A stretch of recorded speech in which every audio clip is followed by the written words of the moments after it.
What's going on, winners? Your boy Loso 2.0. And today I'm talking about how to get it, the power of presence. Now, before we get started with this, click that subscribe button below and subscribe to the Winners Win channel. But for Tip Tuesday, I want to talk to you about getting it. What is it? How do you attain it? It is the power of presence.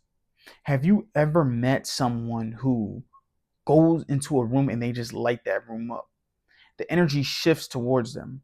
They walk in, people are staring, people are looking, they're talking. They continue to look at them. They continue to try to converse with them, try to be cool with them. They can just feel that energy. That's who I am. That's what I have. And I'm going to tell you how to get that in this video. How to attain it. For starters, authenticity. Whenever I'm either, whether it's out with my friends, whether it's out with my wife, whether it's at the gym, whether it's a business network meeting, I'm always myself. Literally, even when I'm at network video meetings, I'm still my same self that I am anywhere else. When I'm at work and I'm at home, I'm the same person. I'm continuing to constantly talk to team members, use the same language that I use at home. Obviously with a little bit of razzle dazzle, but I'm not changing my personality. You're going to get Carlos at face value, not no fakeness, not nothing like that. It's going to be Carlos in the flesh. Positivity. Always looking for the positive of something. I had a leader on my team complain to me about some changes that happened. And when they were talking about the changes that were happening, I was just telling them, yo, look at the positive of this. Think about this for a second. Well, what about that? What about this? Kept giving them ideas to what positive things they could take from the situation that was at face value. So if you want to light up a room, continue to look at the positive in everything. Empathy, being able to connect with people emotionally.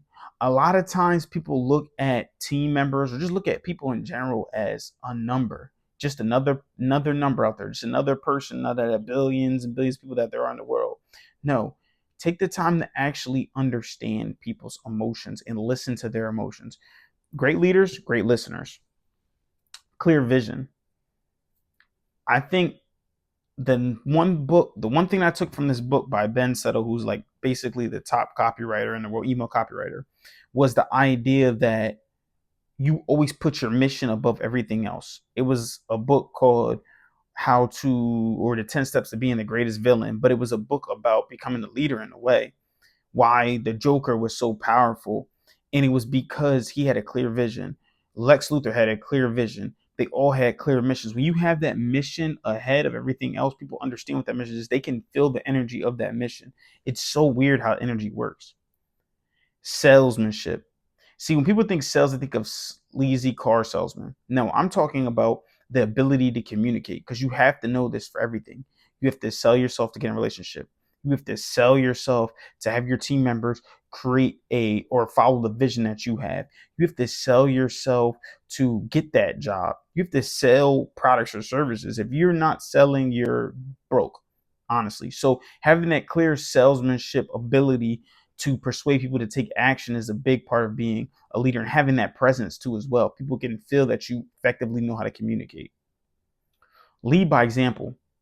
I'm not just talking about it, I'm being about it. Everything that I'm talking to you guys about, I'm doing with my team members. I'm doing with them. Like my team members, I want them to sell something. I'm going to show them, hey, listen, I'm going to sell it now. And I'm going to show you that it could get done. Not just talk about it. Like, no, you're going to see me get it done first. And then I'm going to see you get it done. That's how it is.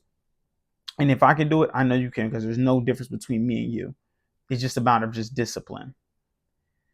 Another thing is knowing your team. See, a lot of times, again, going back to that number thing, people just seeing stuff as a number, but actually getting the time to figure out and know about people, figure out what, their goals and aspirations are, what they want to do, what do they want to be.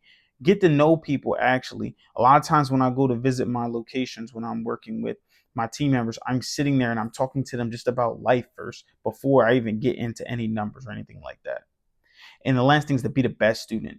When you're constantly learning, the best leaders, the best students, they're constantly learning, constantly trying to figure out ways to become better versions of themselves, and then continue to train their team with that thing. So if you want to have that power of the presence, do these things, and your energy is going to shift to the point where when you walk in a room, people could just feel it. They could just know that you are that person. You are that guy, you're that gal. That's really all I have for you guys today. I want you guys to keep killing the day. Winners win, losers lose, and you pray for success like this. 2.0 out.